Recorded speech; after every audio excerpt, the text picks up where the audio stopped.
जय हिंद दोस्तों, स्वागत है आपका हमारे YouTube channel L N geography UGC NET JRF में। फ्रेंड्स, जैसा कि आप जानते हैं हम लोग सॉल्व कर रहे हैं एमसीक्यू को, और लास्ट क्लास में हमने ओशनोग्राफी से रिलेटेड मोस्ट इंपॉर्टेंट एमसीक्यू को देखा था। उसी क्रम में आज हम लोग आगे बढ़ते हैं और सॉल्व कर रहे हैं इंडिया से रिलेटेड 100 मोस्ट इंपॉर्टेंट एमसीक्यू की, जो आपके एग्जाम पॉइंट ऑफ व्यू से क्या है, बहुत ही इंपॉर्टेंट है। इससे आपका क्या है कि इंडिया का पूरा सिलेबस भी क्या होगा, आराम से रिवीजन होता रहेगा। ठीक है, तो चलिए हम लोग आज से देखते हैं इंडिया से रिलेटेड कुछ इंपॉर्टेंट एमसीक्यू को। तो आइए देखते हैं इसका पहला क्वेश्चन। पहला क्वेश्चन मैच द फॉलोइंग का है, इसको हम लोग करके देखते हैं। बहुत ही अच्छे अच्छे क्वेश्चन हैं, आप लोग इसको ध्यान से देखिए और इसको क्या कीजिए, सॉल्व कीजिए। ठीक है, यहाँ पर एक तरफ कुछ दिया गया है फीचर्स और इधर दिया गया है लोकेशन, तो आपको क्या कराना है, मैच कराना है। पहला है कोको चैनल। ठीक है, तो कोको चैनल की अवस्थिति कहाँ पे है, तो जो आपका कोको चैनल है, ठीक है, वो कहाँ पे है, वो जो है आपका जो म्यांमार है और जो इंडिया है। ठीक है, इंडिया का कौन सा पार्ट, जो अंडमान निकोबार वाला पार्ट है। ठीक है, तो म्यांमार से ये क्या करता है कि जो अंडमान का पार्ट है उसको क्या करता है, ये एक दूसरे को क्या करता है, ये अलग करता है। तो कोको चैनल का मिलान किससे हो जाएगा, अंडमान एंड बर्मा। बर्मा का मतलब हुआ म्यांमार का पुराना नाम, यहाँ पर इसको बर्मा लिख दिया गया है। ठीक है, दूसरा क्या है, डंकन पास। डंकन पास कहाँ पे है, अंडमान निकोबार आइलैंड में बहुत सारे छोटे छोटे आइलैंड हैं, जिसमें जो सबसे उत्तर में है उसको कहते हैं उत्तरी अंडमान, उसके बाद मध्य अंडमान और साउथ अंडमान। साउथ अंडमान के बाद क्या है, लिटिल अंडमान, और इसके बाद क्या है जो है कार निकोबार। कार निकोबार के बाद क्या है, ग्रेट निकोबार। तो जो ये आपका जो साउथ अंडमान है, ठीक है, नॉर्थ मिडिल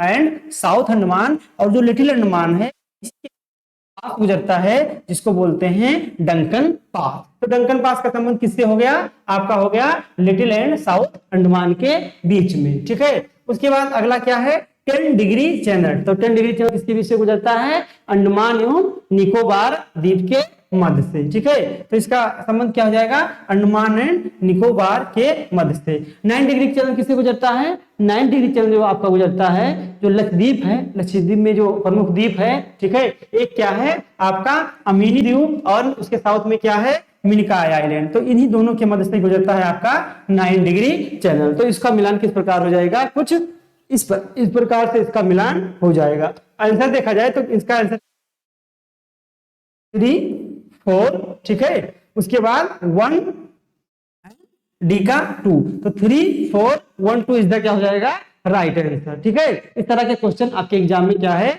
बिल्कुल ही पूछे जा सकते हैं। तो देखते हैं इसका कौन सा ऑप्शन सही है। 3, 4, 1, 2, 3, 4, 1, D is the right answer. तो पहले का आंसर सही क्या है, डी आंसर क्या है, राइट है। दूसरा क्या कह रहा है, आपको कह रहा है कि consider the following statement in the respect of formation of landforms in India. यहाँ पर एक स्टेटमेंट दिया गया है इंडिया में लैंडफॉर्म से संबंधित, तो यह कह रहा है कि इसमें से कौन सा स्टेटमेंट आपका क्या है, राइट है। तो आइए देखते हैं कि कौन सा स्टेटमेंट राइट है। पहला है कि पहला है structurally the Meghalaya प्लेटू is an extended part of the Deccan प्लेटू। ये कह रहा है कि जो हम मेघालय का पठार देख रहे हैं मेघालय में, वो क्या है, वो एक एक्सटेंडेड पार्ट है, एक प्रमुख रूप से किसका भाग है, ये डेक्कन प्लेटू का एक बढ़ा हुआ हिस्सा है, एक्सटेंडेड पार्ट है। ठीक है, तो ये क्या कह रहा है कि मेघालय प्लेटू किसका हिस्सा है। वर्तमान में मेघालय आप देखेंगे तो कहां पर है, हिमालयन रीजन में है, लेकिन जो मेघालय प्लेटू है ये कह रहा है कि ये दक्कन प्लेटू का भाग है। तो क्या यह बात सही है कि गलत है, ये बात बिल्कुल क्या है, सही है कि जो मेघालय प्लेटू है वो दक्कन प्लेटू का भाग है। प्रारंभ में मेघालय प्लेटू दक्कन के पास था, दक्कन प्लेटू जो प्रायद्वीपीय पठार है, ठीक है, उसको बोलते हैं, उसके कुछ पार्ट को बोलते हैं, तो वो उसी से जुड़ा हुआ था। लेकिन जब इंडियन प्लेट क्या हुआ, यूरेशियन प्लेट से कोलिजन हुआ, टक्कर हुआ, तो आपका क्या हो गया कि जो मेघालय प्लेटू था वो टूटकर कहां पे, हिमालय से जुड़ गया, और मेघालय प्लेटू और आपका जो प्रायद्वीपीय पठार है उसके बीच में एक भ्रंश का निर्माण हो गया, जिसको कहा जाता है जो है मालदा गैप। क्या कहते हैं? मालदा गैप। ठीक है, इसी ये मालदा गैप बन गया और इसके उत्तर में क्या हो गया आपका मेघालय प्लेटू और दक्षिण में क्या हो गया प्रायद्वीपीय भारत। ठीक है, तो वर्तमान में हम देख सकते हैं कि जो प्रायद्वीपीय भारत में दक्षिण प्लेटू है, इसका जो कंस्ट्रक्शन है, इसमें जो आपकी सॉइल पाई जाती है, जो वेजिटेशन पाई जाती है, सेम कुछ इसी प्रकार से मेघालय प्लेटू में भी सॉइल पाई जाती है और वहां पर जो रॉक्स का फॉर्मेशन है या वेजिटेशन है वो उसी प्रकार से पाया जाता है। ठीक है, तो ये ऑप्शन बिल्कुल ही क्या है राइट है। दूसरा ऑप्शन देखते हैं। दूसरा कह रहा है कि the valley of Kashmir was form in a synclinorium. ठीक है, यानी जो आपका कश्मीर की वैली है वो किससे बना हुआ है? उसमें बहुत सारे सिंक्लोनोरियम पाए जाते हैं। तो सिंक्लोनोरियम क्या हो जाता है कि किसी ये जो मोड़दार होते हैं, जो तो इस फोल्ड में क्या है कि जो ये उठा हुआ भाग होता है इसको बोलते हैं एंटीक्लाइन, और जो ये नीचे वाला पार्ट होता है इसको बोलते हैं जो है एक होता है एंटीक्लाइन और इसको बोलते हैं सिंक्लाइन। क्या बोलते हैं? सिंक्लाइन। जब एक सिंक्लाइन में इस तरीके से जब एक सिंक्लाइन में कई छोटी छोटी क्या बन जाती हैं जो है सिंक्लाइन बन जाती हैं, तो उस प्रकार के लैंडफॉर्म को बोलते हैं सिंक्लोनोरियम। क्या बोलते हैं? सिंक्लोनोरियम। तो ये दोनों ऑप्शन भी क्या है आपके राइट हैं। कश्मीर की जो वैली है उसका निर्माण कई सिंक्लोनोरियम से ही क्या हुआ है। तो इसमें क्या है 1 और 2 क्या है, दोनों ही ऑप्शन बिल्कुल ही राइट है। ठीक है, तो इसका राइट आंसर क्या हो जाएगा 1 और 2, यानी इसका राइट आंसर क्या हो जाएगा आपका बोथ 1 और 2 दोनों क्या है सही है, यानी सी इज द क्या हो जाएगा राइट ऑप्शन हो जाएगा। ठीक है, अगला क्वेश्चन कह रहा है असर्शन एंड रीजन का। Rivers of peninsular India belong to pre Cambrian period, यानी जो प्रायद्वीपीय भारत की नदियां हैं उसका संबंध किससे है? प्री कैम्ब्रियन पीरियड से है। प्री कैम्ब्रियन ये एक जियोलॉजिकल पीरियड पढ़ेंगे तो उसमें सबसे जो प्राचीन जो आपका पीरियड है वो कौन सा है?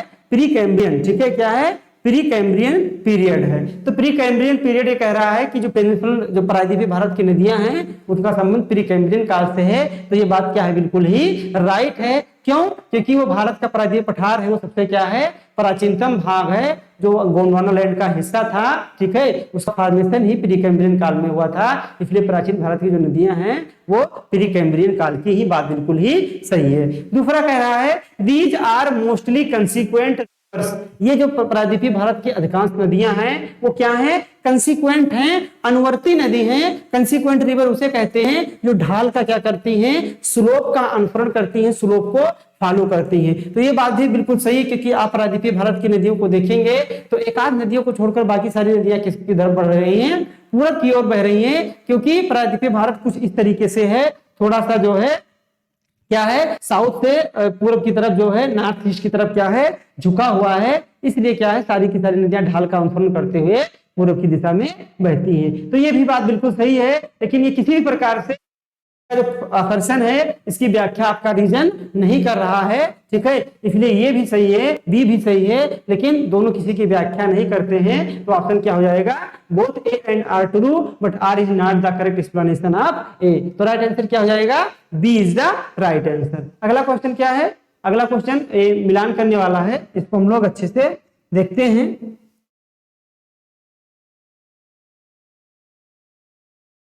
एक तरफ दिया है नदियां और ये कह रहा है which of the following pairs is incorrectly matched, यानी यहां पर नाट का चश्मा लगाना है, इसको आप लोग ध्यान दीजिएगा।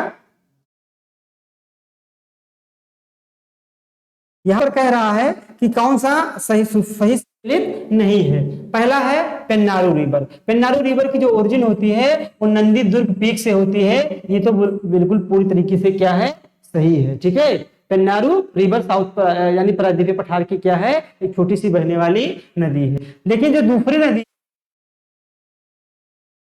नहीं होता है यही क्या है आपका गलत है, क्योंकि जो ब्रह्माणी रिवर है वो संथाल परगना से निकलती है, और जो ब्रह्माणी रिवर की ओरिजिन होती है वो दो नदियों के संगम से मिलकर ये नदियां क्या है निकलती है।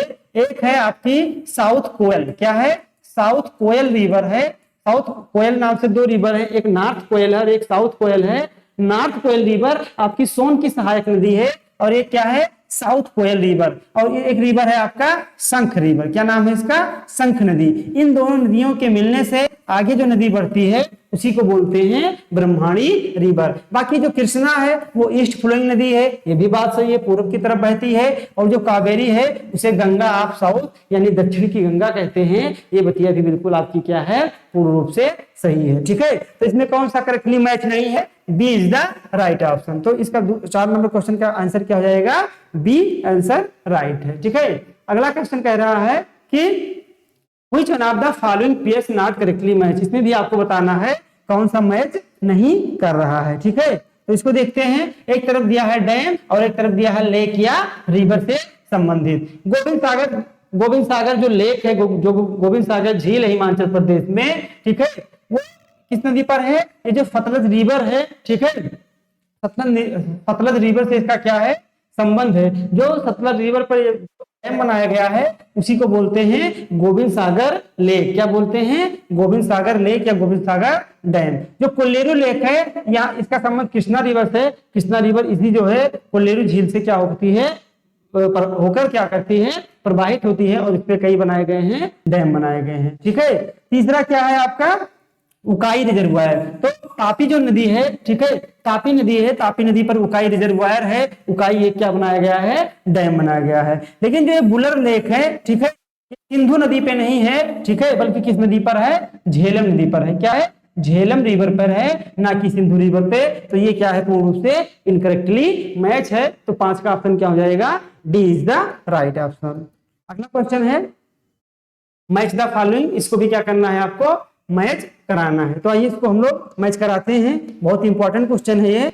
एक तरफ दिया गया है रिवर्स और दूसरी तरफ दिया गया है वाटरफॉल, जल प्रपात।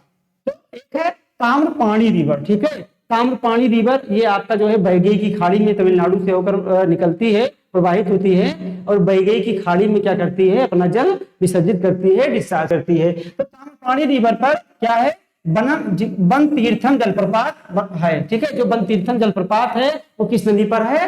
ताम्रपाणी रिवर पर अवस्थित है। आपका शरावती कर्नाटक में प्रवाहित होने वाली नदी है, जिसपे क्या है? जोंग या गरसप्पा, या इसको महात्मा गांधी जो है जलप्रपात के नाम से ये अवस्थित है। नर्मदा रिवर पर क्या है? कपिलधारा जलप्रपात है। और कावेरी नदी पर क्या है? भोगेनकाल जलप्रपात है। तो राइट आंसर क्या हो जाएगा? 3, 4, 1, 2, यानी 3, 4, 1, 2 क्या है इसका राइट आंसर है। तो इसको देखते हैं कि कौन सा विकल्प इसमें क्या है?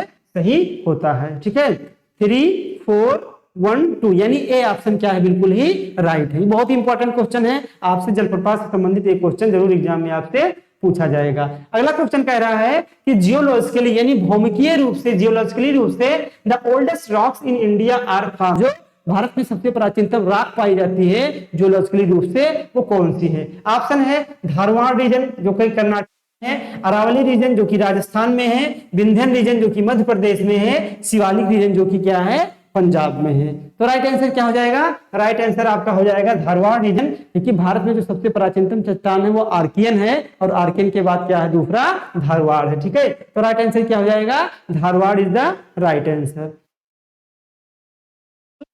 Following rivers does not from delta. इसमें से कौन सी ऐसी नदी है जो डेल्टा का निर्माण क्या करती है? नहीं करती है। ऑप्शन है आपका महानदी, कावेरी, नर्मदा, कृष्णा। तो आपको बताना है कि कौन सी ऐसी नदी है जो डेल्टा का निर्माण नहीं करती है। ठीक है, तो ऑप्शन क्या सही है इसका? Narmada is the right option, यानी सी ऑप्शन क्या है? बिल्कुल राइट है। जो आपकी नर्मदा नदी है, ठीक है, वो क्या है? पश्चिम की ओर प्रवाहित होने वाली नदी है। नर्मदा और ताप्ती दोनों ये डेल्टा का निर्माण नहीं करती हैं। तो डेल्टा का निर्माण नहीं करती तो किसका निर्माण करती हैं? ये एस्चुरी का निर्माण करती हैं, और ये क्या बनाती हैं? एस्चुरी बनाती हैं। अगला क्वेश्चन क्या है? अगला क्वेश्चन कह रहा है कि which one of the following is approximate length in 1000 kilometre of the Indian coastline. इसमें आपको 4 ऑप्शन दिए गए हैं, और आपको बताना है कि भारतीय जो तटरेखा है उसकी लंबाई 1000 किलोमीटर में लगभग क्या है? कितनी है? ऑप्शन क्या है? ऑप्शन है 6, 5, 7, 4। तो आपको बताना है कि जो भारतीय तटरेखा है, कोस्ट लाइन है, उसकी लंबाई कितनी है। तो भारतीय तटरेखा की लंबाई अगर बात किया जाए द्वीप के सहित, तो भारतीय तटरेखा की लंबाई वैसे 6100 किलोमीटर है, लेकिन अगर उसमें द्वीपों को शामिल कर लिया जाता है तो टोटल लंबाई क्या हो जाती है? 7500 16.25 किलोमीटर हो जाता है। तो 7500 के जो अप्रोक्सीमेटली आंसर सही हो जाएगा वो क्या हो जाएगा, 7 इज द राइट आंसर, यानी कौन सा आंसर सही हो जाएगा, सी इज द राइट आंसर। अगला क्वेश्चन कह रहा है कि not a part of south central highland. इसमें से 4 पठार के नाम दिए गए हैं, उसमें से कह रहा है कि कौन सा दक्षिणी उच्च जो भूमि है उसका हिस्सा नहीं है। जब आप प्रायद्वीपीय पठार को पढ़ेंगे तो उसमें प्रायद्वीपीय पठार को हम जो है अपने दृष्टिकोण से रिलीफ के आधार पे 8 भागों में देखते हैं, ठीक है, जिसमें बहुत सारे हैं, उत्तर की उच्च भूमि है, दक्षिण की उच्च भूमि है, आपका जो है दक्षिण प्लेटू है, ऐसे ऐसे बहुत सारे प्लेटू हैं। तो उसमें कह रहा है कि कौन सा इसमें से चारों प्लेटू में क्या नहीं है, आपका दक्षिणी उच्च भूमि जो है उसका पार्ट नहीं है। ऑप्शन क्या है, महाराष्ट्र, मालवा, विंध्यन और तो राइट आंसर क्या है आपका Malwa प्लेटू। Malwa प्लेटू south central highland दक्षिणी उच्च भूमि का हिस्सा नहीं है, बल्कि उत्तरी उच्च भूमि का क्या है, ये हिस्सा है। तो राइट आंसर क्या हो जाएगा, Malwa is the right option, ठीक है। क्वेश्चन नंबर 11 कह रहा है कि which one of the following passes connect Arunachal Pradesh with Tibet. कौन सा ऐसा दर्रा है, पासेस है, जो कि किसको कनेक्ट करता है, अरुणाचल प्रदेश को तिब्बत के साथ कनेक्ट करता है। ऑप्शन क्या है आपका, बनिहाल पास, बनिहाल दर्रा, चांगला पास, बोमडिल्ला पास, अघिल पास। तो आपको बताना है कि कौन सा ऐसा पास है, दर्रा है, जो अरुणाचल प्रदेश से तिब्बत को कनेक्ट करता है। तो राइट आंसर क्या है, सी इज द राइट आंसर। बोमडिल्ला पास जो है वो आपके अरुणाचल प्रदेश को तिब्बत से क्या करता है, कनेक्ट करता है। बाकी के सारे पास कहां पर है, आपके जम्मू कश्मीर में अवस्थित है। तो इसका राइट आंसर क्या है, सी इज द राइट आंसर। अगला क्या है, अगला मैच द फॉलोइंग में है, ठीक है। तो इसको हम लोग क्या करते हैं, देखते हैं। एक तरफ माउंटेन दिया गया है और दूसरी तरफ क्या दिया गया है, माउंटेन का पिक्स दिया हुआ है, ठीक है। तो मिलान करते हैं, नीलगिरी। तो नीलगिरी की जो ऊंची चोटी है वो क्या है, वो है आपका डोडा बेट्टा। क्या है, डोडा बेट्टा। सतपुड़ा की ऊंची चोटी क्या है आपका, धूपगढ़, ठीक है। अरावली की ऊंची चोटी क्या है आपका, माउंट आबू। और आपका जो हिमालय है उसकी ऊंची चोटी क्या है, सागर माथा, या जिसको हम दूसरे नाम से माउंट एवरेस्ट के नाम से भी जानते हैं। माउंट एवरेस्ट को नेपाल में सागर माथा के नाम से पुकारते हैं, और जो आपका माउंट एवरेस्ट है वो नेपाल में ही क्या है, अवस्थित है। तो राइट आंसर क्या हो जाएगा, ए का 4, ठीक है, बी का क्या है 3 और सी का क्या है 2। 4 3 2 1 इज द राइट आंसर, ठीक है। तो इसका देखते हैं कौन सा ऑप्शन सही हो जाएगा, 4 3 2 1, यानी सी इज द राइट आंसर। 4 3 1 2, ठीक है, 4 3 2 1। अगला क्वेश्चन है कि India has how many major biogeographic regions, यानी भारत को कितने जो है जो बायोजियोग्राफी यानी जैव भौगोलिक प्रदेशों में विभाजित किया गया है। ऑप्शन है आपका 7 8 9 10। तो आपको बताना है कि भारत को कितने जो है बायो यानी जैव भौगोलिक प्रदेशों में विभाजित किया गया है। तो कितने प्रदेशों में, राइट आंसर क्या हो जाएगा, 10 इज द राइट आंसर। यानी भारत को 10 बायो जियोग्राफिकल रीजन यानी 10 जैव भौगोलिक प्रदेशों में क्या किया गया है, विभाजित किया गया है, ठीक है। पहला क्वेश्चन कह रहा है कि which one of the following statement is correct. इसमें से आपको बताना है कि कौन सा स्टेटमेंट क्या है, बिल्कुल करेक्ट है। पहला ऑप्शन क्या है कि Himalayas were form due to faulting the earth crust. ये कह रहा है कि हिमालय का जो निर्माण हुआ है अर्थ का जो अर्थ का आपका क्रस्ट है उसके फॉल्टिंग यानी भ्रंश बनने के कारण हुआ है। तो क्या ये बात सही है, ये बात बिल्कुल क्या है, गलत है। क्योंकि हिमालय एक क्या है, फोल्ड माउंटेन है, मोड़दार पर्वत है, और मोड़दार पर्वतों का जो निर्माण होता है वो फॉल्टिंग के कारण नहीं बल्कि किसके कारण होता है, फोल्डिंग के कारण। तो पहला ऑप्शन तो क्या है, बिल्कुल ही इनकरेक्ट है, और पूछा जा रहा है आपसे करेक्ट। दूसरा कह रहा है कि Himalaya are the oldest mountain, Himalaya सबसे प्राचीन पर्वत है। तो ये भी बात गलत है, क्योंकि प्राचीन सबसे पर्वत कौन सा है, आपका अरावली है। दूसरी पॉइंट भी गलत है। तीसरा कह रहा है कि Himalaya belong to the Caledonian mountain system, Himalaya जो है किससे संबंधित है, माउंटेन पीरियड में पढ़ेंगे तो एक पीरियड है कैलिडोनियन, तो इससे संबंधित है। तो ये भी बात गलत है, क्योंकि हिमालय क्या है, टर्सरी पीरियड का क्या है, माउंटेन है, ठीक है, ना कि कैलिडोनियन। कैलिडोनियन का कौन सा है, आपका अरावली है, और क्या है, सतपुड़ा। तो ये भी क्या है, बिल्कुल गलत है। अगला है Himalayas have risen from the Tethys sea when the sea got compressed. ये कह रहा है हिमालय का जो निर्माण है वो टेथिस से हुआ है, जब टेथिस सी में कंप्रेशन हुआ तो उसी से हिमालय का निर्माण हो गया। तो ये बात बिल्कुल ही राइट है। आप कोबर की थ्योरी पढ़ेंगे, आप प्लेट टेक्टोनिक पढ़ेंगे, तो कोबर की थ्योरी के अकॉर्डिंग यही कहा जाता है कि वर्तमान में जहां हमारा हिमालय है, बहुत साल पहले, बहुत हजारों लाखों साल पहले वहां पर टेथिस नाम की भूसन्निधि थी। भूसन्निधि का मतलब होता है एक जो है सकरा, लंबा और उथला सागर, जिसमें उत्तर से आपका यूरेशियन प्लेट से आने वाला मलबा और दक्षिण से इंडियन प्लेट से जाने वाला जो नदियां थी वो अपना मलबा लगातार उसमें जो सिंक्लाइन में क्या था डिपोजिट कर रही थी उसी आपकी भूसन्निधि में, ठीक है, टेथिस भूसन्निधि में। और कालांतर में क्या हुआ कि यूरेशियन प्लेट का इंडियन प्लेट से कोलिजन हो गया, टक्कर हो गया, और जो भी मलबा किसमें था टेथिस भूसन्निधि में था वो बलित होकर हिमालय फोल्डेन माउंटेन का निर्माण हो गया और उसमें 3 श्रेणियां ग्रेट हिमालय, हिमालय, लोअर या सिमालिक हिमालय हमको देखने को मिल रही है। तो राइट आंसर क्या है? D is the right answer. अगला क्वेश्चन कह रहा है असर्शन और रीजन का, तो आइए इसको हम लोग देखते हैं। असर्शन रीजन का क्वेश्चन है, बहुत ही इंपॉर्टेंट है। कह रहा है कि द तराई रीजन रिप्रेजेंट,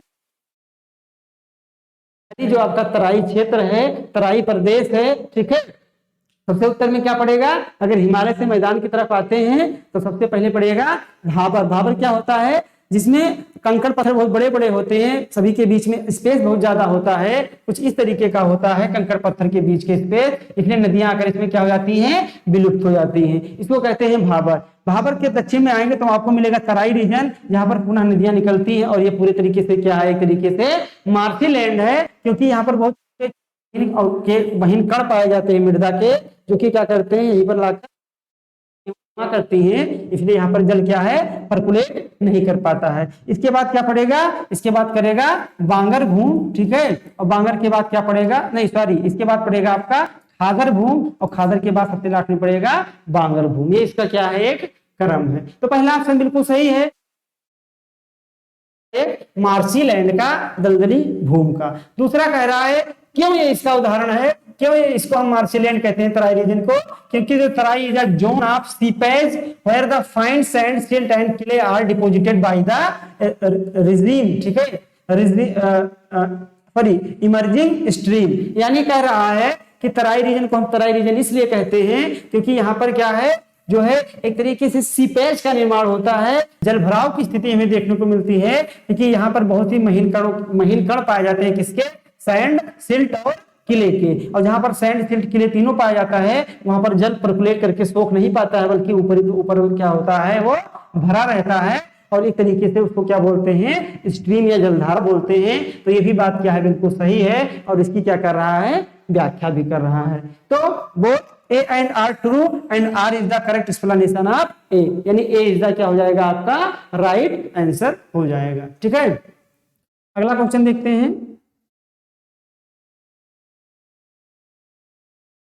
अगला क्वेश्चन है आपका क्वेश्चन नंबर 16। कह रहा है कि which one of the following regions separated the Great Plains of North India from the plateaus and coastal plain of Deccan। ये कह रहा है कि कौन सा ऐसा इसमें क्या है? हाईलैंड है, कुछ भूमि है जो उत्तर के मैदानी भाग है उसको, जो दक्षिण का प्रायद्वीपीय पठार है, प्लेटू है, कोस्टल एरिया है, तटीय मैदान है, यानी उत्तर और दक्षिण भारत को एक दूसरे से क्या करता है? अलग करता है। ऑप्शन है आपका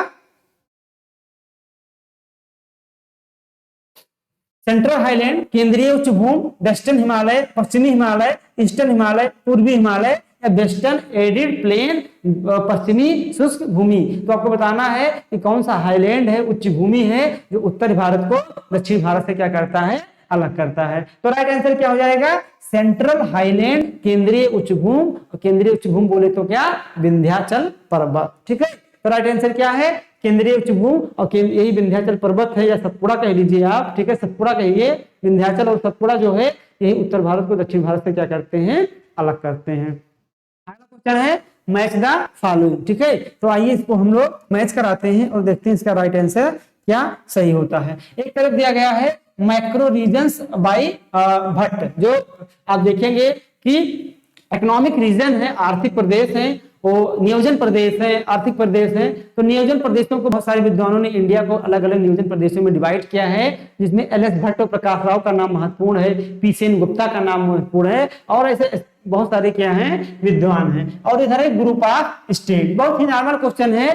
जिसमें सदर्न पार्ट जो है, तो सदर्न पार्ट में कौन से स्टेट को शामिल किया जाता है? आपके जो मैसूर है आपका है तमिलनाडु में, ठीक है, मैसूर है, और जो तमिलनाडु है साथ ही साथ जो आंध्र प्रदेश है इसको शामिल किया जाता है सदर्न वाले पार्ट में, ठीक है। यानी ए का क्या हो गया? 3 हो गया। जो आपका नॉर्थ सेंट्रल है उत्तरी मध्य क्षेत्र है, उसमें किसको शामिल किया जाता है? आपके उत्तर प्रदेश एंड मध्य प्रदेश को। ये क्या है? मध्य में पढ़ते हैं, इसलिए इनको नॉर्थ सेंट्रल बोल दिया गया है। ईस्टर्न रीजन में कौन शामिल है? आपका बिहार, उड़ीसा एंड वेस्ट बंगाल, साथ ही साथ असम शामिल है। और जो वेस्टर्न रीजन शामिल है पश्चिम क्षेत्र में, उसमें शामिल है आपका महाराष्ट्र एंड गुजरात। तो इसका राइट आंसर क्या हो जाएगा? ए का 3, बी का 4, ठीक है, सी का 2, 3, 4, 2, 1 इज द राइट ऑप्शन, ठीक है। तो आइए देखते हैं कि 3, 4, 2, 1 क्या है, इसमें हमें मिलता है 3, 4, 2, 1, यानी D is the right answer. तो इसका सही उत्तर क्या हो जाएगा? D is the right answer, ठीक है। कुछ यहाँ पर पासेज दिए गए हैं और इस पासेज को आइए हम लोग मिलान करते हैं। एक तरफ पासेज है, दूसरा तरफ स्टेट है। तो सिपकिल्ला पासेज कहां पर है? सिपकिल्ला पासेज आपका कहां पर है? हिमाचल प्रदेश में है। नीति पासेज कहां पर है? आपका उत्तराखंड में है। नाथुल्ला दर्रा सिक्किम में है और बोमडिल्ला दर्रा कहां पर है? आपका अरुणाचल। तो राइट आंसर क्या हो जाएगा? 2, 3, 4, 1, ठीक है। क्या है? 2, 3, 4, 1 इज द राइट ऑप्शन, ठीक है। तो आइए देखते हैं कि इसका सटीक आंसर क्या सही है। 2, 3, 4, 1 यानी सी इज द राइट आंसर, ठीक है। अगला क्वेश्चन देखते हैं। एक तरफ प्लेटू दिया गया है और दूसरी तरफ इसकी लोकेशन दिया गया है और पूछा जा रहा है कि कौन सा प्लेटू का लोकेशन कौन सा सही है। एक तरफ है भांडेर, तो जो भांडेर और बिजवार है इसका संबंध किससे है? इसका संबंध सीधा सीधा मध्य प्रदेश से है। दोनों श्रेणी कह लीजिए या दोनों प्लेटू कह लीजिए। रांची प्लेटू का संबंध किससे है? झारखंड से है। बस्तर प्लेटू का संबंध किससे है? छत्तीसगढ़ से है। और शिलांग प्लेटू का संबंध किससे है? मेघालय से है, ठीक है। तो इस प्रकार ये क्या है? ये पूरा ऐसे ही मैच हो गया। और इसका राइट आंसर देखा जाए तो राइट आंसर क्या हो जाएगा? ए का 2, ठीक है, तो 2 हो जाएगा, बी का 3 हो जाएगा और सी का 1, 2, 3, 1, 4 इज द राइट ऑप्शन, ठीक है। तो आइए देखते हैं कि 2, 3, 1, 4 किसमें मिलता है। 2, 3, 1, 4 यानी क्या है? सी इज द राइट आंसर। तो इसका सटीक उत्तर क्या हो जाएगा? सी आंसर इसका सही हो जाएगा। अगला क्वेश्चन कह रहा है कि Indus and Ganga are the antecedent river, यानी जो आपका इंडस रिवर है, सिंधु नदी है, और जो आपकी गंगा नदी है वो क्या है? एंटीसीडेंट है, पूर्ववर्ती नदी है। पूर्ववर्ती नदी किसे कहते हैं? जो ढाल का अनुसरण नहीं करती हैं, बल्कि वो क्या है कि जो जहां से प्रवाहित हो रही हैं वहां पर कालांतर से प्रवाहित होती रहती हैं उसी ही दिशा में। अगर बीच में कहीं कोई पर्वत उसके सामने आ जाता है तो अपना रास्ता नहीं बदलती है, बल्कि इस पर्वत को क्या करती हैं? काट देती हैं और आगे प्रवाहित होती रहती हैं। तो ऐसे नदियों को क्या कहते हैं? पूर्ववर्ती नदी। तो गंगा और सिंधु दोनों क्या है? आपके पूर्ववर्ती नदी का क्या है? उदाहरण है, क्योंकि इसके सामने जो भी आने वाला है उसको काट कर इन्होंने गार्ज और कैनियन का निर्माण किया है। इससे पता चलता है कि ये क्या है? पूर्ववर्ती नदी है। तो पहला ऑप्शन दिया है बिल्कुल सही है। अब इन्हें पूर्ववर्ती क्यों कहते हैं इसको हम स्टेटमेंट में देखते हैं, सेटिस्फाई करता है कि नहीं करता है। क्योंकि these river pass through the very narrow and deep gorge in the Himalayan mountain region. क्योंकि ये जो नदियां हैं ये हिमालय रीजन में क्या बनाती हैं? बहुत ही गहरे गार्ज का निर्माण करती हैं और बहुत फकरे सकरे पास यानी दर्रों का निर्माण करती हैं। तो ये भी बात क्या है? बिल्कुल सही है, अर्थात सही है और जो है क्या है? कारण भी सही है और एक दूसरे को क्या कर रहे हैं? अच्छे से एक्सप्लेन भी कर रहे हैं। तो both A and R true and R is the correct explanation of A, यानी A is the right answer. अगला क्वेश्चन कह रहा है कि आगरा एंड दार्जिलिंग, ठीक है, are located on the same latitude, ठीक है, but Agra and Darjeeling are located on the, यहां पर एक शब्द जोड़ लीजिएगा, same latitude but have significant difference in temperature due to. ये कह रहा है कि जो आपका आगरा शहर है और जो पश्चिम बंगाल में दार्जिलिंग शहर है, दोनों एक ही अक्षांश पे बसे हुए हैं, लोकेटेड हैं, लेकिन फिर भी उनके तापमान में बहुत सारा क्या देखने को मिलता है, अंतर देखने को मिलता है। आगरा का टेम्परेचर सिटी का ज्यादा है और दार्जिलिंग का कम है। तो ऐसा क्यों होता है? पहला ऑप्शन है रिलीफ के कारण, उच्चावच के कारण, कि दार्जिलिंग आपका पर्वतीय क्षेत्र है और आगरा आपका मैदानी क्षेत्र है, इसके कारण। डिस्टेंस फ्रॉम द सी, समुद्र से दूरी, एल्टीट्यूड ऊंचाई के कारण, या लेटीट्यूड अक्षांश के कारण। तो इसका सटीक आंसर क्या है? एल्टीट्यूड। क्या है?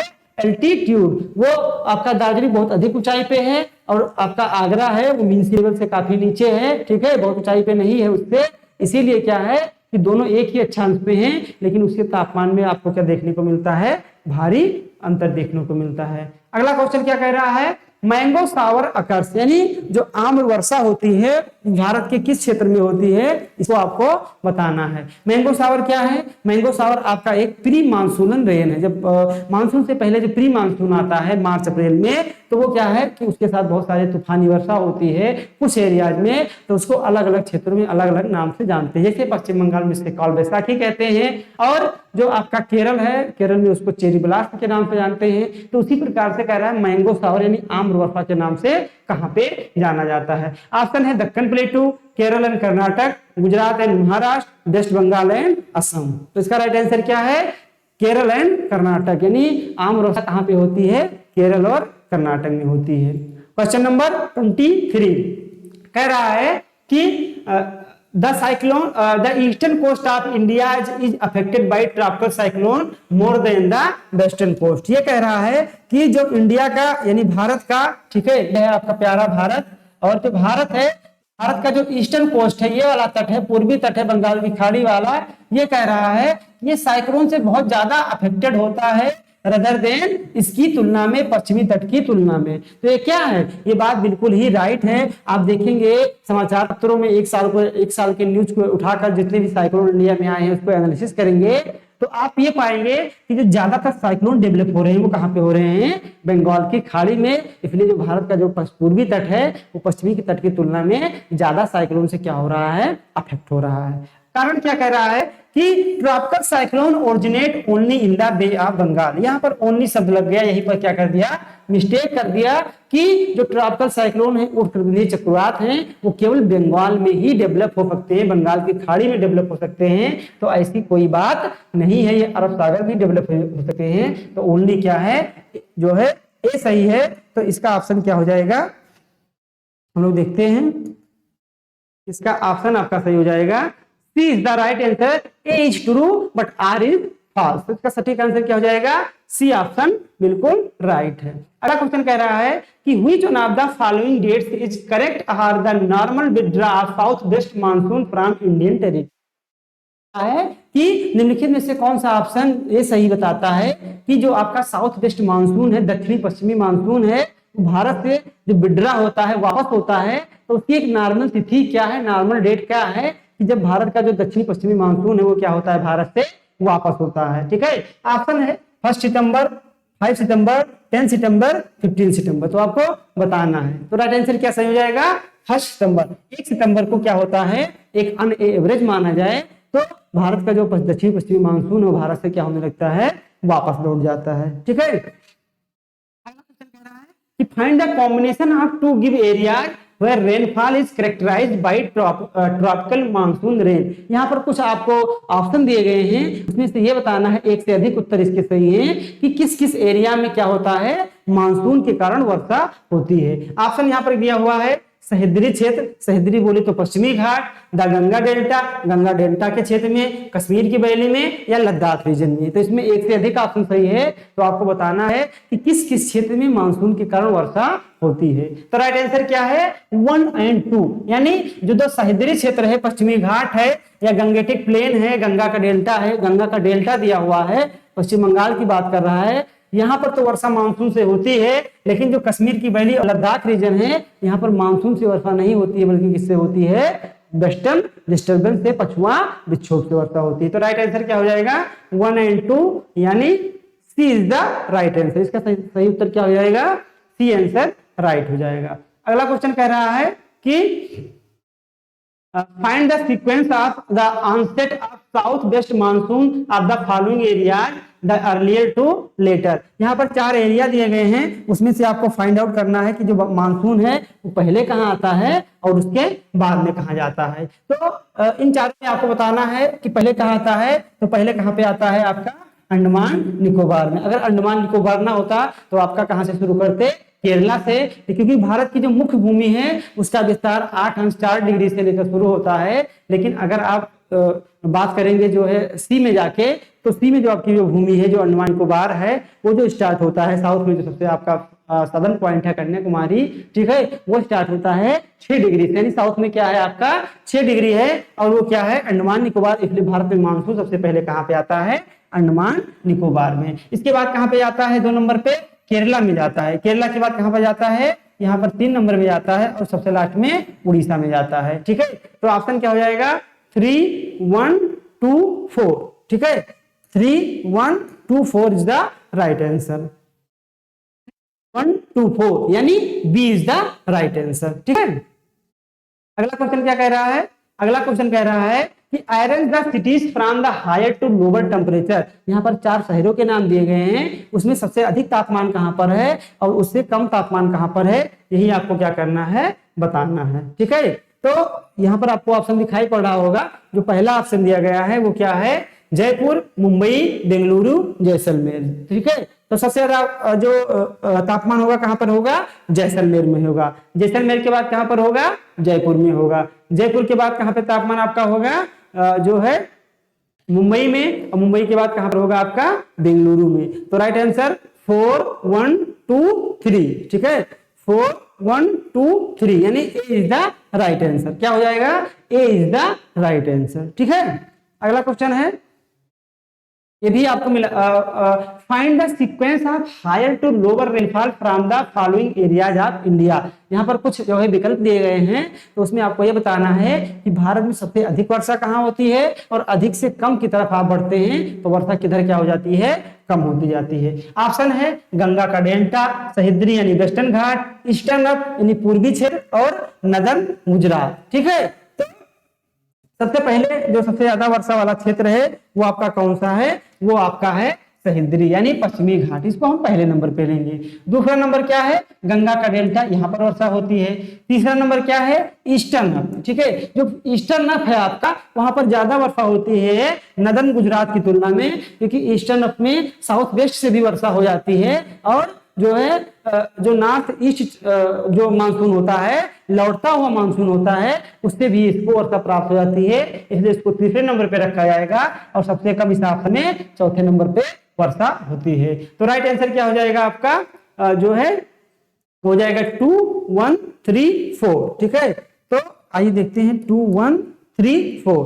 2, 1, 3, 4 किसका है, B is the right option. क्या है, B is the right option. तो ऐसे ही क्वेश्चन आपके एग्जाम में पूछे जाएंगे, जैसा आपको यहाँ पर कराया जा रहा है। ठीक है, इसी पैटर्न पे पूछे जाएंगे। अगला क्वेश्चन कह रहा है कि who among the following observe that summer heating of Tibetan plateau was the most important factor in the monsoonal circulation over India. इसमें से किसने ये बात बताई थी कि जो इंडिया में समर मानसून होता है, उस समर मानसून के सर्कुलेशन में, उसकी उत्पत्ति में जो तिब्बत है, तिब्बत का पठार है, उसकी एक महत्वपूर्ण भूमिका होती है, ये आपको बताना है। ऑप्शन है ने, कोटेश्वरम ने, फ्रॉस्ट ने, हैली ने। तो किसने बनाया था, कोटेश्वरम महोदय ने। कोटेश्वरम महोदय ने रसिया के साथ मिलकर 1973 में एक मोनेक्स एक्सपेडिशन किया। ठीक है, और मोनेक्स थियरी दी, जिसमें यह पता लगाया गया, बहुत सारे एरोप्लेन से ऊपर क्या किया गया, जो है एटमॉस्फेयर जांच किया गया, तो पाया गया कि जो समर का महीना होता है, तो समर के महीने में जो तिब्बत होता है उसकी हीटिंग ज्यादा हो जाती है, और ज्यादा ऊष्मा प्राप्त करने के कारण वहां से जो है एक जेट स्ट्रीम बनती है, उसका नाम है ईस्टर्ली जेट स्ट्रीम। और वो जेट स्ट्रीम तिब्बत के पठार से होकर आपके इंडियन ओशन में उतरती है, और इंडियन ओशन में प्रेशर हाई कर देती है। इस प्रकार जो तिब्बत का पठार है वो क्या करता है, इंडिया के मानसून में महत्वपूर्ण भूमिका निभाता है। ठीक है, तो ये बात किसने कही थी, आपके कोटेश्वरम महोदय ने, यानी कोटेश्वरम विद्वान ने। ठीक है, अगला क्वेश्चन कह रहा है कि the water balance concept is mentioned by, यानी जो जल बजट का सिद्धांत है वो बात किसने बताई थी। जल बजट का बोले तो कि जो आपका इनकमिंग आपका क्या आता है, रेनफॉल आता है, वर्षा जितना होती है, तो उस वर्षा में से कितनी वर्षा वनस्पतियां ग्रहण करती हैं और उसके बाद कितनी जो है जल क्या करती हैं, वनस्पतियां पत्तियों के माध्यम से इवेपोरेट कर देती हैं, वाष्प सज्जित कर देती हैं। ठीक है, इवेपोर ट्रांसपिरेशन उसको बोलते हैं। आप सुबह सुबह देखते हैं पेड़ पौधों के पास तो उनकी पत्तियों से जल निकलता हुआ दिखाई देता है। तो ये क्या है कि वो उन्होंने जल कितना लिया और कितना बाहर कर दिया, उसके बीच में जो लेखा जोखा है उसी को बोलते हैं बजट। चूंकि ये जल से संबंधित है उसी इसलिए इसको बोला जाता है जल बजट या इंग्लिश में बोलते हैं वाटर बैलेंस। तो ये बात किसने बताई थी? ऑप्शन है थॉर्नबेक, आरियल सिंह, स्टैन कोपेन। तो राइट आंसर क्या है? ये राइट आंसर है आपके थॉर्नबेक। हम लोगों ने थॉर्नबेक के क्लाइमेट में क्या किया था, इसको अच्छे से देखा था। अगला क्वेश्चन कह रहा है कि professor R L Singh region based on, professor R L Singh ने भारत की जलवायु को 10 भागों में विभाजित किया था। तो उस विभाजन का उन्होंने बेस क्या लिया था, आधार क्या लिया था, यही आपसे क्या है पूछा जा रहा है। ऑप्शन है मॉइस्चर एंड वेजिटेशन, इन्होंने आर्द्रता और वनस्पतियों को आधार बनाया। रेनफॉल एंड टेम्परेचर, वर्षा और तापमान को। मॉइस्चर एंड टेम्परेचर ग्रेडियंट, या वेजिटेशन एंड टेम्परेचर। यानी आपको बताना है कि आरियल सिंह ने क्या किया, इंडिया को क्लाइमेटिक रीजन में डिवाइड करते समय किसको आधार बनाया। तो राइट आंसर क्या है? रेनफॉल एंड टेम्परेचर, यानी इन्होंने एवरेज रेनफॉल लिया और एवरेज टेम्परेचर लिया, उसी के आधार पे भारत को क्या किया कि क्लाइमेटिक रीजन में विभाजित किया। कितने? 10 क्लाइमेटिक रीजन में। अगला क्वेश्चन कह रहा है कि E type of climate classification of India is distinguished by. ठीक है, यानी जो ई टाइप कोपेन महोदय ने भारत को जो 9 प्रकार के जलवायु प्रदेशों में विभाजित किया है उसमें एक मेजर टाइप में ई टाइप बताया है। तो ई टाइप किसको इंगित करता है, किसको बताने के लिए उन्होंने ई टाइप का प्रयोग किया था भारत के जलवायु के विभाजन के समय, वही आपको बताना है। ऑप्शन कह रहा है टेम्परेट क्लाइमेट को बताता है ई टाइप, कोल्ड टुंड्रा क्लाइमेट को बताता है, टाइगर क्लाइमेट को बताता है, या ट्रॉपिकल क्लाइमेट को बताता है। तो राइट आंसर क्या है आपका? ई से उन्होंने किसको दिया था? कोल्ड टुंड्रा एंड जो है कोल्ड टुंड्रा टाइप की जलवायु होती है, यानी जो टुंड्रा ऑलरेडी कोल्ड है। ठीक है, कोल्ड कोई जरूरी नहीं कि लिखा जाए, तो जो टुंड्रा क्लाइमेट है उसी प्रकार की जलवायु को दिखाने के लिए कोपेन महोदय ने क्या किया था? ई शब्द का प्रयोग किया था। अगला है कि the thermal concept of monsoon was given by, इसको आप ऑफ कर लीजिएगा कि भारत में मानसून की उत्पत्ति से संबंधित जो थर्मल कंसेप्ट था, तापीय संकल्पना था, उसको किस विद्वान ने दिया था? ऑप्शन है गिलबर्ट महोदय ने, पी कोटेश्वरम महोदय, अल मसूदी महोदय, या हैली महोदय, एडमंड हैली। तो आपको बताना है कि किसने क्या किया था कि भारत में मानसून की उत्पत्ति से संबंधित तापीय संकल्पना का प्रतिपादन किया था। तो राइट आंसर क्या है? हैली ने क्या किया था कि भारत में इन्होंने बताया था कि गर्मियों में क्या होता है, सन वर्टिकल होता है, जो है कैंसर पे वर्टिकल होता है, इसलिए यहाँ का तापमान ज्यादा हो जाता है। और क्या होता है कि हिंद महासागर का तापमान कम हो जाता है, इसलिए दोनों के तापमान में अंतर के कारण हिंद महासागर में हाई प्रेशर बनता है और यहाँ से हवाएं लो प्रेशर की तरफ चलती हैं और इस प्रकार भारत में मानसून की क्या होती है?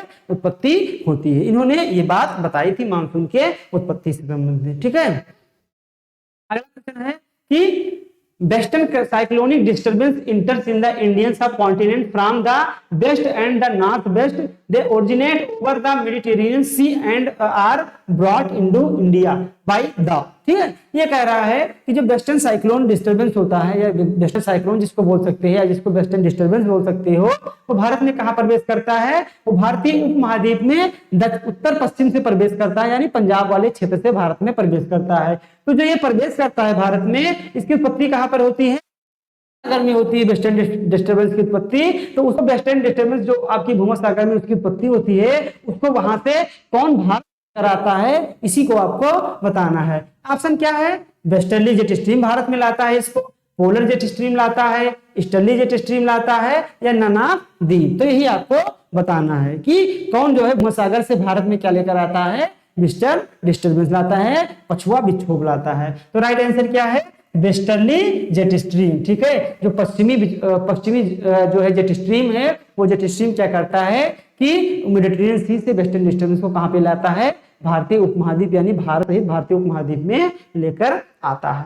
अगला है कंसीडर द फॉलोइंग स्टेटमेंट। ठीक है, चलिए इसको हम लोग कंसीडर करते हैं, पढ़ते हैं और देखते हैं कि कौन सा क्या है सही है और कौन सा गलत है, व्याख्या है कि नहीं है। कह रहा है कि चेरापूंजी रिसीव हैवी रेनफॉल। जो आपका चेरापूंजी है ये कहां पर है, मेघालय में एक स्थान है मासिन नाम और उसी से कुछ दूरी पर है आपका चेरापूंजी। दोनों में बहुत अधिक वर्षा होती है, दोनों का एवरेज एक रहता है, कभी चेरापूंजी आगे हो जाता है, कभी क्या हो जाता है मासिन नाम आगे हो जाता है। तो कह रहा है जो चेरापूंजी है आपका वो बहुत ज्यादा मात्रा प्राप्त करता है। तो बात तो बिल्कुल सही है, इसमें कोई आप डाउट वाली बात ही नहीं है। अगला कह रहा है कि क्यों ऐसा ऐसा ज्यादा होता है, इसको हम लोग पढ़ देते हैं। तो कह रहा है कि the funnel shape of the Purvanchal is causes for heavy rains in Cherrapunji. ये कह रहा है कि जो पूर्वांचल लेज है यानी पूर्वी पहाड़ियां हैं, ठीक है, तो पूर्वी पहाड़ियां जो हैं उसका आकार कुछ इस तरीके का है, कुप्पी के आकार का है। किस तरीके का है, कुछ आकार इस तरीके का है और यहीं पर चेरापूंजी है। ठीक है, तो होता क्या है कि इस कुप्पी के आकार में, जो फनल के आकार में हवाएं ऊपर उठती हैं, वर्षा करती हैं, सारा जल कहां पर आके निकल गिरता है, इसी चेरापूंजी पे क्या होता है, गिरता है। यही कारण है कि चेरापूंजी और मौसिनराम में क्या होता है कि जो है सबसे अधिक पूरे भारत में वर्षा होती है, क्योंकि ये चारों तरफ से जो पहाड़ियों से घिरा हुआ है उसका आकार कैसे है, कुछ फनल शेप का है, कुप्पी के आकार का है। आप लोग फनल देखे होंगे। तो क्या है कि ये दोनों ऑप्शन भी सही है और एक दूसरे को क्या कर रहे हैं, एक्सप्लेन भी कर रहे हैं। तो राइट आंसर क्या है, A is the right answer. ठीक है, अगला क्वेश्चन कह रहा है इसको आपको मैच कराना है। चलिए हम लोग इसको मैच करा लेते हैं। एक तरफ आपको दिया गया है सॉइल और दूसरी तरफ दिया गया है आपका स्टेट। तो एलुवियल सॉइल कहां पाई जाएगी, उत्तर प्रदेश में, क्योंकि जलोढ़ मृदा नदियों के द्वारा लाई जाती है।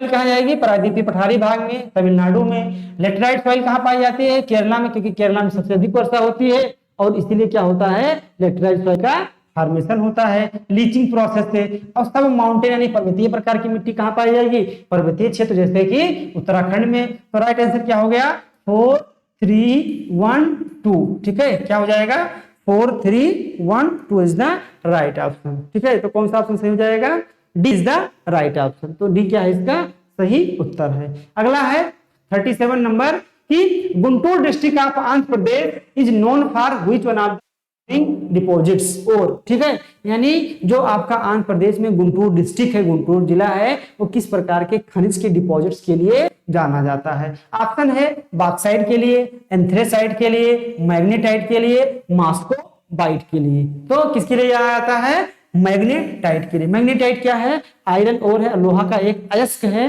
जो कि जिसमें सबसे अधिक क्या पाया जाता है, आयरन पाया जाता है। ठीक है, ये दूसरे नंबर पे सबसे पहले है हेमेटाइट, मैग्नेटाइट, जो है लिमोनाइट और सीडेराइट। ठीक है, सीडेराइट सबसे क्या है, लो क्वालिटी का लोहा है। तो ये किसके लिए है, मैग्नेटाइट के लिए है। ठीक है, अगला क्वेश्चन है 38 नंबर कि झारखंड रैंक फर्स्ट, यानी झारखंड का पहला स्थान है इसमें कोयले में। ठीक है, which one of the following group of state in the availability of coal reserve in Indian second hand. कह रहा है कि कोयला के रिजर्व के मामले की बात किया जाए, भंडारण के मामले में बात किया जाए, तो झारखंड पहले स्थान पे है। तो उसके बाद दूसरा और तीसरा स्थान इंडिया में किसका है। ऑप्शन है West Bengal and Chhattisgarh, Orissa and Chhattisgarh, Orissa and Paschim Bengal, Chhattisgarh and Karnataka. तो राइट आंसर क्या हो जाएगा, उड़ीसा एंड पश्चिम बंगाल। पहला स्थान है झारखंड, दूसरा है उड़ीसा और तीसरा क्या है, पश्चिम बंगाल। किसमें, कोल के डिपॉजिट्स में। ठीक है, अगला क्वेश्चन कह रहा है कि in which one of the following state in the maximum teak forest is found, यानी किस राज्य में भारत के सबसे अधिक टीक के पेड़ पाए जाते हैं। टीक बोले तो सागौन के पेड़। ऑप्शन है मध्य प्रदेश, बिहार, उत्तर प्रदेश, कर्नाटक। तो आपको बता सबसे अधिक टीक के पेड़, सागौन के पेड़ कहां पाए जाते हैं। तो राइट आंसर क्या हो जाएगा, A is the right answer, यानी मध्य प्रदेश में सबसे ज्यादा पाए जाते हैं, टीक के पेड़ पाए जाते हैं। ठीक है, अगला क्वेश्चन कह रहा है कि which one of the following is located in the Bastar region. Bastar कहां पे है, छत्तीसगढ़ में। तो इसमें से आपको ये बताना है कि चारों ऑप्शन में लाइफ जो वर्ल्ड लाइफ सेंचुरी दिया गया है या कोई भी चीज दिया गया है, उसमें ये बताना है कि कौन सा कहाँ है आपके छत्तीसगढ़ में अवस्थित है। ऑप्शन क्या है, डंडेली वाइल्ड लाइफ सेंचुरी, दूसरा है राजाजी नेशनल पार्क, तीसरा है बांधवगढ़ नेशनल पार्क और चौथा है नेशनल पार्क। तो राइट आंसर क्या है, Indravati national park. Indravati national park Chhattisgarh में है, जबकि जो बांधवगढ़ है ये एमपी में है, और राजा जी कहाँ है, उत्तराखंड में है। ठीक है, तो राइट आंसर क्या है, D is the right answer. Question number 41 कह रहा है कि where were Tapovan and Vishnugad hydro electric project located, यानी भारत के किस राज्य में तपोवन और विष्णुगढ़ नाम, जो तपोवन है और विष्णुगढ़ है, इस नाम से हाइड्रो इलेक्ट्रिक प्रोजेक्ट यानी जल विद्युत परियोजना का क्या किया गया है, निर्माण किया गया है। तो वो कहां पर अवस्थित है, तपोवन और विष्णु?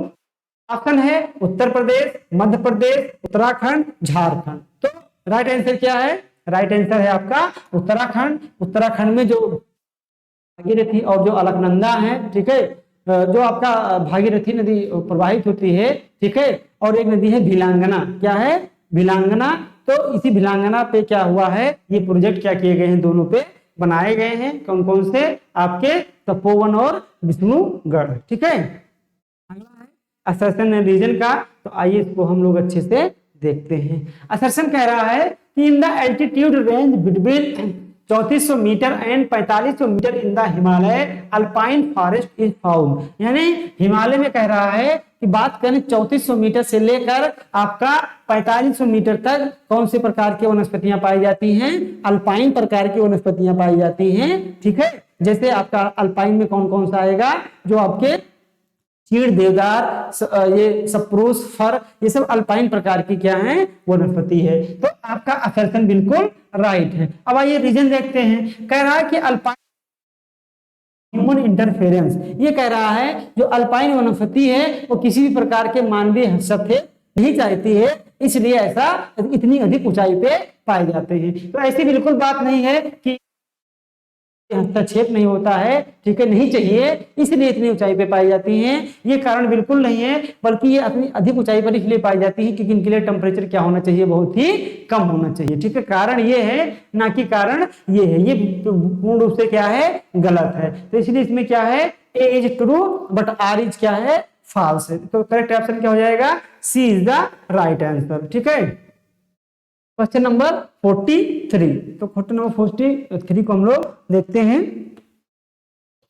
ये मैच द फॉलोइंग, एक तरफ दिया हुआ है सोर्स ऑफ एनर्जी, ऊर्जा के स्रोत, और दूसरी तरफ दिया गया है प्लेस यानी स्थान दिया गया है। जियोथर्मल एनर्जी, भूतापीय ऊर्जा। तो भूतापीय ऊर्जा कहां पर है, मणिकर्क में है। मणिकर्क कहां पर, आपका हिमाचल प्रदेश में। और एक भूतापीय ऊर्जा बहुत सारे स्थान है, जैसे आपका जम्मू कश्मीर में कहां पर है, पूगा घाटी। ठीक है, सी विंड यानी जो समुद्री तरंगे होती हैं उससे एनर्जी कहां पे बनाई जाती है, बिंजिगम में बनाई जाती है, केरल में बनाई जाती है। और जो वेव्स होती है समुद्री तरंगों से बनाई जाती हैं। ठीक है, सॉरी, सी विंड्स यहाँ पर लिखा गया, लिखा गया है वेव्स। पहले हम इसको न्यूक्लियर को मिलाते हैं। न्यूक्लियर कहां पर है, आपका कैगा में है। कहां पर है, कैगा में है। कैगा बोले तो कर्नाटक में है। ठीक है, और एक क्या है, आपका सी विंड्स दिया गया है। ठीक है, और यहाँ पर एक क्या हो जाएगा, आपका केवल वेव्स हो जाएगा। पहले इसको देखते हैं, ए का 3 और डी का 2, इस तरह से देखते हैं हम लोग ये आंसर एलिमिनेट होता है कि नहीं होता है। ए का 3 और डी का 2।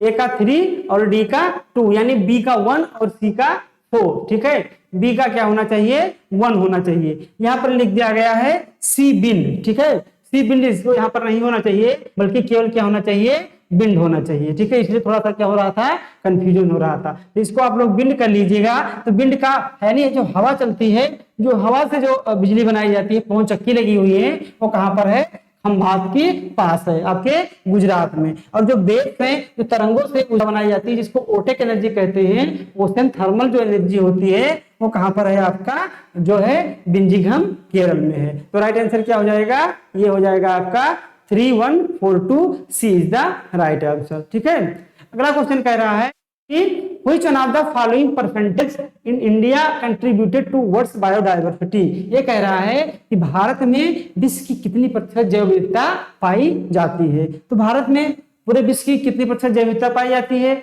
ऑप्शन है 2%, 4%, 6% या 8%। तो राइट आंसर क्या है? 8%। पूरे भारत में विश्व की लगभग 8% जो विविधता पाई जाती है। ठीक है। क्वेश्चन नंबर 45 कह रहा है कि which one of the following group of state accounts for about 90% on the annual coal production in India। ये कह रहा है कि निम्नलिखित में से कौन से ग्रुप है आप स्टेट के जिसमें भारत का लगभग 90% कोयले का क्या किया जाता है? प्रोडक्शन किया जाता है। ठीक है। तो आपको बताना है कि किस स्टेट में क्या है कि लगभग 90% कोयले का उत्पादन किया जाता है। तो राइट आंसर क्या हो जाएगा? झारखंड, उड़ीसा और पश्चिम बंगाल, यानी डी ऑप्शन क्या हो जाएगा आपका? राइट ऑप्शन सही हो जाएगा। ठीक है। क्वेश्चन नंबर 46 कह रहा है कि the environmental protection act in India was passed when the government was headed by. जब भारत में क्या हुआ था? इन्वायरमेंटल प्रोटेक्शन एक्ट, पर्यावरणीय संरक्षण अधिनियम पारित किया गया था 1986 में। उस समय गवर्नमेंट किसकी थी? उस समय उसके हेड कौन थे? ठीक है। तो उस समय कांग्रेस की गवर्नमेंट थी। इसमें जो आपके हेड थे कौन थे? ऑप्शन है late Mister MRS Shrimati Indira Gandhi, ठीक है, या आपके BP सिंह सर, या लाल बहादुर शास्त्री सर, या आपके राजीव गांधी जी। ठीक है। तो कौन थे इसके हेड उस समय? 1986 में पर्यावरण अधिनियम जब पारित किया गया है, आपके क्या है? स्वर्गीय श्री राजीव गांधी जी, लेट मिस्टर राजीव गांधी। ठीक है। क्वेश्चन नंबर 47 कह रहा है कि the famous Makrana marbles mines are located in which one of the following Indian state. यानी जो मकराना पत्थर है, मकराना एक स्थान है किसी भारत के एक राज्य में, तो वहां का जो मार्बल है बहुत फेमस है, जो वहां का संगमरमर है बहुत ही फेमस है। तो ये मकराना भारत के किस राज्य में अवस्थित है? ऑप्शन दिया है गुजरात में अवस्थित है। ठीक है। राजस्थान, मध्य प्रदेश, महाराष्ट्र। तो ये कहां पर अवस्थित है? ये आपका अवस्थित है राजस्थान में मकराना। ठीक है। मकराना कहां पर अवस्थित है? राजस्थान में अवस्थित है। अगला क्वेश्चन कह रहा है कि to control pollution and offshore platform is taken care of by which of the following act provision by the government of India। यानी ये कह रहा है कि जो पोल्यूशन को जो कंट्रोल करने वाला बोर्ड है, कहाँ के पोल्यूशन को? जो शिप से होता है, पानी में चलने वाले जहाज से होता है, या जो बंदरगाह होते हैं उसके तट पे जो प्रदूषण होता है उसको रोकने के लिए जो है कौन सा एक्ट क्या किया गया था? पारित किया गया था। ऑप्शन है major port trust act 1963, merchant shipping act 1958, maritime zone act 1976, Indian port act 1908। तो राइट आंसर क्या है इसका? Merchant shipping act 1958। यानी आपके जो शिप होते हैं उससे निकलने वाले पोल्यूशन जो हैं, या जो आपके बंदरगाह हैं वहां पर होने वाले पोल्यूशन को कंट्रोल करने के लिए एक एक्ट पारित किया गया, और उसमें कुछ प्रावधान लाए गए कि भैया ऐसा बात होना चाहिए, इतनी पुरानी शिप नहीं चलनी चाहिए, अगर इसमें ये मात्रा ज्यादा है तो पोल्यूटेड माना जाएगा। तो राइट आंसर क्या है? B is the right answer. ठीक है। अब ये एक इंपॉर्टेंट क्वेश्चन है, इसको हम लोग देखते हैं। ये आपको मिलान करना है। ठीक है। इसमें एक तरफ दिया है हाइड्रो इलेक्ट्रिक पावर प्लांट और एक तरफ दिया है स्टेट। ठीक है। एक है कोपली। तो कोपली हाइड्रो इलेक्ट्रिक पावर कहां पर है? आपका असम में है। ठीक है। और दुलहस्ती क्या है? जो है आपका जम्मू कश्मीर में है। कोयना कहां पर है? आपका महाराष्ट्र में है। और रंगा नदी कहां पर है? आपका अरुणाचल प्रदेश में है। ठीक है। तो राइट आंसर क्या हो जाएगा? 2, 3, 1, 4, यानी 2, 3, 1, 4 इज द राइट आंसर। 3, 1, 4। ठीक है। यानी सी इज द राइट आंसर। इसका आंसर क्या सही हो जाएगा? सी इज द राइट आंसर। ठीक है। क्वेश्चन नंबर 50 में क्या है? एक तरफ बायोस्फीयर दिया गया है और दूसरी तरफ क्या दिया गया है? आपका स्टेट दिया गया है। तो इस तरीके के क्वेश्चन मैच द फॉलोइंग के हुए, सर्टेन रीजन के हुए, वन लाइनर, यहाँ पर सभी प्रकार के क्वेश्चन जो है बनाए गए हैं। तो इसको हम लोग देखते हैं। पंचमढ़ी बायोस्फीयर रिजर्व कहाँ पे है? हम लोग बायोस्फीयर रिजर्व पढ़ चुके हैं एनवायरमेंट में, आप लोगों को याद हो तो ये कहाँ पर है? मध्य प्रदेश में है। सिमलीपाल कहाँ पर है? आपका उड़ीसा में है। अगस्ता मलाई कहाँ पर है? आपका अगस्ता मलाई आपका केरल में है। और मानस कहां पर है? आपका मानस है आपका है। ठीक है। तो आंसर क्या हो जाएगा? 2, और इसका क्या है? 4। ठीक है। सी का क्या है? आपका सी का है 3, और डी का क्या है? आपका 1। 2, 4, 3 1 इज द राइट आंसर। 2 4 3 1, ठीक है, 2 4 3 1 यानी D is the right answer. तो ये टोटल 50 क्वेश्चन हो गए, ठीक है।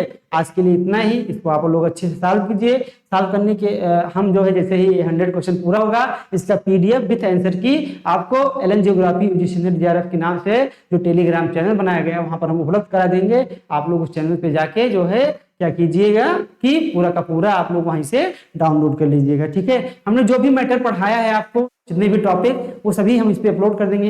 व्यस्तता के कारण, कुछ टाइम की कमी के कारण अभी हम बहुत सारी चीजें अपलोड नहीं कर पाए हैं, ठीक है। केवल हमने ओशनोग्राफी का पीडीएफ अपलोड किया था।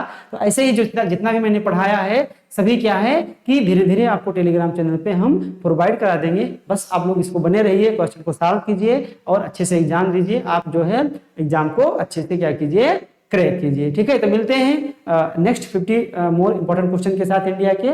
All the best.